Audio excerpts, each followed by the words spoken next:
size for the population base we have. And if you look at the Rochester market or the Syracuse market, they have vendors along with farmers. The farmers are just actually starting to have more of an impact in those markets more recently. So we have farmers that are local within a 30-mile radius that are producing and now really almost have product available year-round. So, but beyond that, we've also now have 11 places during the week that you could go and buy product from local farmers. So we've got the 3 Ithaca markets, oh maybe 4 actually, Thursday too. We've got a great market in Trumansburg, Cash is here, and we had 44 members, right, roughly around that range. That market has grown tremendously. And then we have little pockets. The Lansing market isn't too bad. Caroline's really kind of growing, and then we have a few other odds and ends. Congo Square downtown. We're really starting to see the little other markets grow too. And then, you know, the other venues that we've had all along, we've had pick your own farms, we've had farm stands. Those have stayed kind of stable. But, you know, then we started to get into things like CSA farms, and they started about 20 years ago. Anybody know what the first CSA farm was in Tompkins County? Deb Teeter, yeah, she's one of my colleagues. Actually, and then there were 2 early ones, and then West Haven. Debbie Teeter, who works with me at our office. Yeah.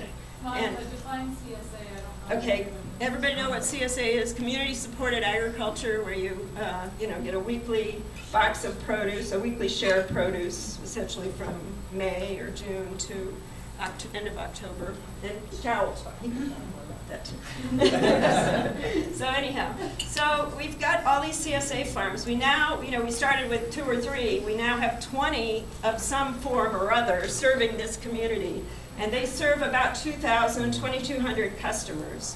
And I sort of did a little math, probably not completely correct, but I think the CSAs are generating, we can figure this out later, but are generating about $1 million in total sales. So that's great. And I should say the Ithaca market generates about $5 million.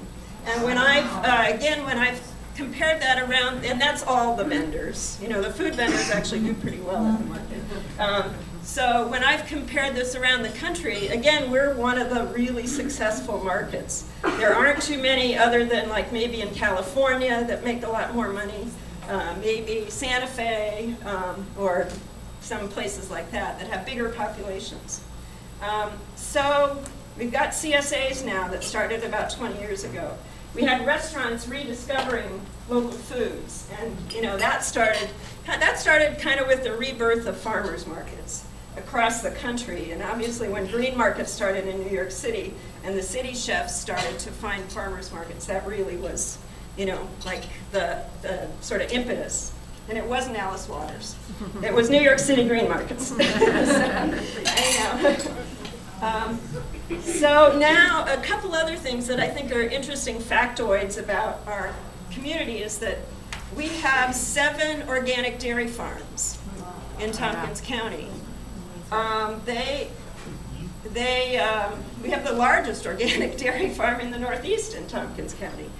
Sherman's farm out in Dryden, they kind of span into Portland.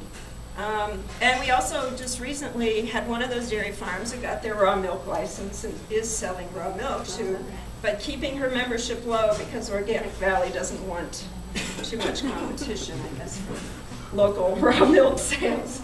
But anyhow, we have our first cheese producer in Tompkins County. Nancy is just outside of the county line, over into Schuyler County. So she's been around a while, but we finally have a cheese producer in Tompkins County. Especially, I'm really happy because we started the cheese trail about 3 years ago. And you know, we've been benefiting all these cheese producers outside of the county, and now we finally have one locally. So I'm really excited. Snow Farm Creamery, and Caroline is going to be opening, and will be at the cheese event at Cayuga Wine Trail on March 27th, 28th at 6 Mile Creek. So we have more products and more producers. We have lots of local meats. We have lots of processed items. We have local coffee. We have local beans and grains and flour. We have local oil coming in. So you really can't, you don't have an excuse to not buy in Tompkins County. And I just recently worked with some Cornell students. This is a study I did like 15 years ago, where we tried to figure out how much of our local demand for fruits and vegetables is met by local sources. And 15 years ago, I came up with like 5.6% of what is produced and sold locally, fruits and vegetables, is you know, what you would eat throughout the year, fruits and vegetables. I mean, as a total county population. Now, we just repeated that study, and fruits and vegetables that, on a per capita basis, that come from local sources is up to 20%. So we've grown. And we still have opportunity to expand because we also, this time around in the study, we looked at beef supplies from local farms, and we came up with the fact that only 1.8% of what is the per capita consumption of beef is from local sources. But Matt's working on local beef, so that's happening. If you've been to the meat fair, we've had lots of good responses there. So I think we're continuing to see lots of growth. There's new initiatives. If we look at the total food purchases through grocery stores, gas stations, I hope we get rid of those food at gas stations, not gas stations, but food at gas stations. And also the general merchandise stores like Wegmans, not Wegmans, but Walmart and places like that. We have a total food economy, you know, the total value of sales is $200 million. And I sort of, again, with my various ways that I can do math, which are probably not very accurate, I'm not very good at math, I came up with like $10 million from local sources.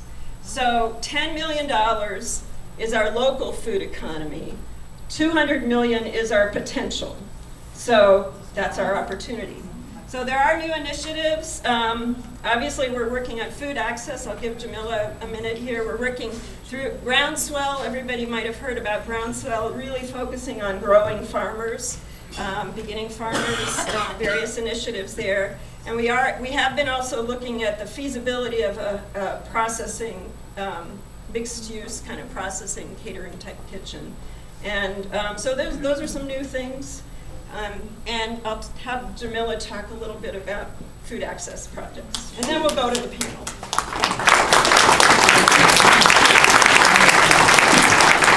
Good evening, folks. Actually, I have 1 minute, and it is impossible. And if anybody knows me, it's even more impossible for me to speak in 1 minute. But I'm going to try to speak to this issue. I'm employed. I work with Matt and Monica at Cornell Cooperative Extension, and I work with the whole community project.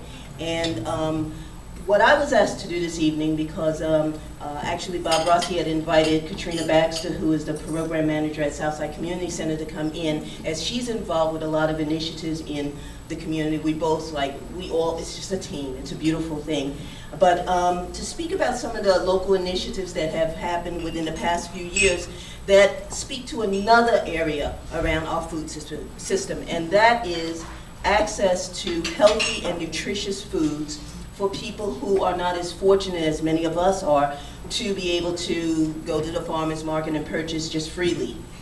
So I know that many people are, and I'm not even going to go into much detail about it, the Healthy Food for All program. I'm sure that most people here know Elizabeth Karabanakis, and she's been instrumental behind that wonderful program that has the subsidized CSAs that allow folks who are on tight budgets to access healthy foods. That's one of the initiatives.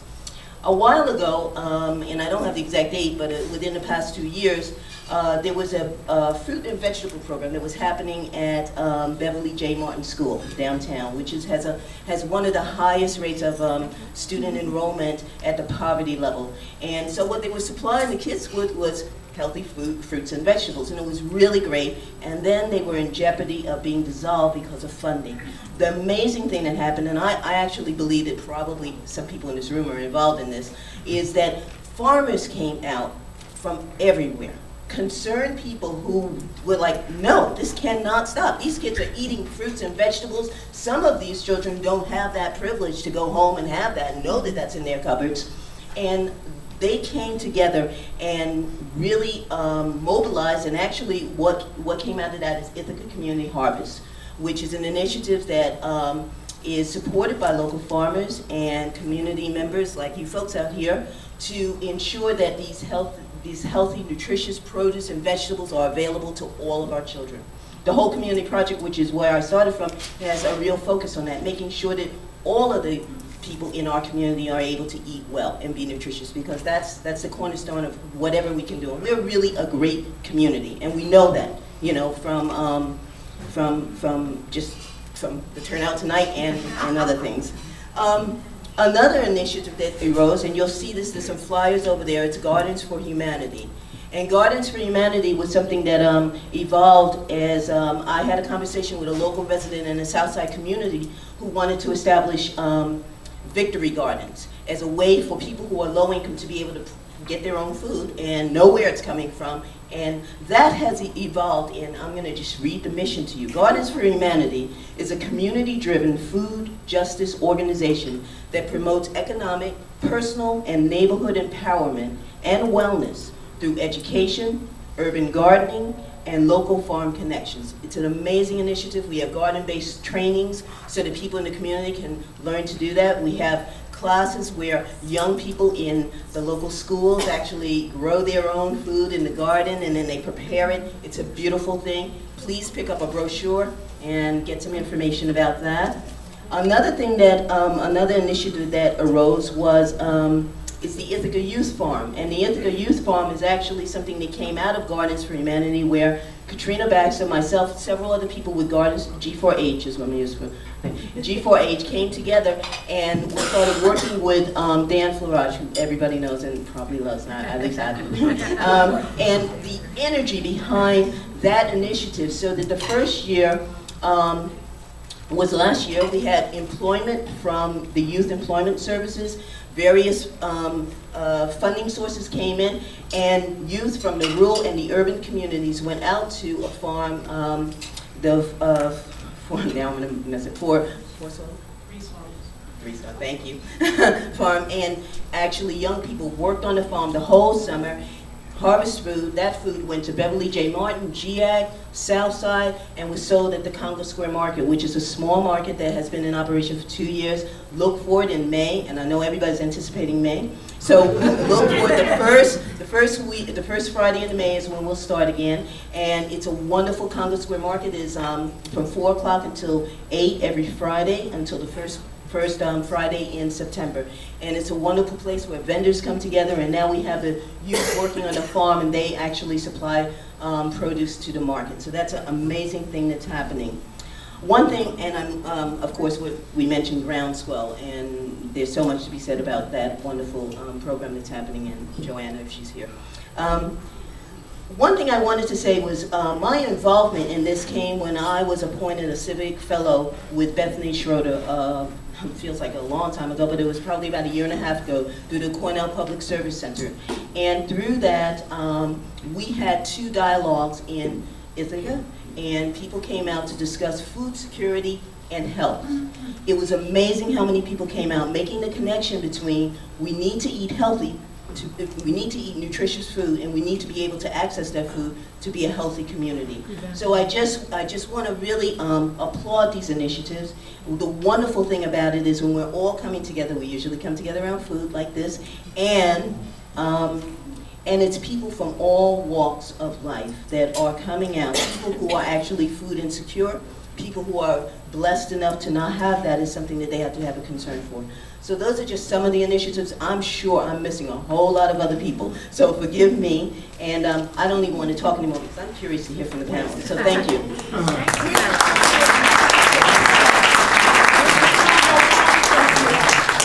Where is Congo Square? Where's Congo Square?